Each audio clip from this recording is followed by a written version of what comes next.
بسم الله الرحمن الرحیم. قدرمن مینوال او ګران کتونکو سبو ننګرهار نن ځل بیا ستاسو خدمت کې حاضر یم.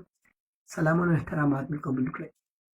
د چین په ولایت ووخان کې راټوکېدلې وبا یو نړیوال ناورین ګرځېدلی او د دې له امله د دنیا زبرځواکي دولتونه بې بسه کړي دي او ورته لاس تر زنې شوي دي.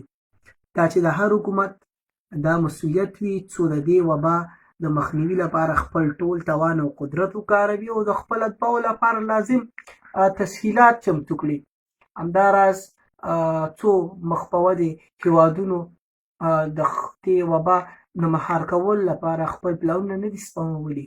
دا چې زموږ ګران هېواد افغانستان د فقر او د جنګ څخه د سولې او ارامتیا سوکالۍ په لور روان شو، سمدستي د دې وبا ښکار شو.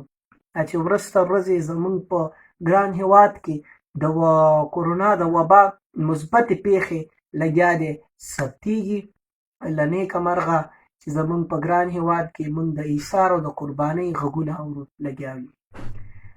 بل لوري ته د زموږ د ګران هېواد ګاونډی او د یو شمېر زیات افغان مهاجرینو کوربه هېواد پاکستان کې هم حالات ښه نه برېښي او دې حالات ته په کتو زموږ د افغانستان د اسلامي جمهوریت محترم سفیر ډاکټر عاطف مشل صاحب او همدارنګې په پېښور کې جنرال کونسل احمدزی صاحب او همدارنګې بهرام محمدي صاحب، فریدون حیدرخیل صاحب او د افغان مهاجرینو د چارو مسؤل ډاکټر عبدالحمید جلي صاحب څخه موږ ټول د زړه له کومې مننه کوو څو دوی شپه ورځې یوه کړې او شیبه په شیبه پاکستان کې د میشتو افغانانو لپاره یو میکانیزم جوړ کړی دی او لګیا دی زموږ لپاره خدمتونه کوي.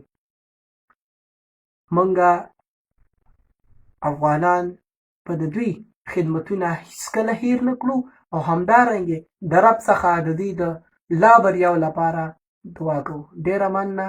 د الله په امان.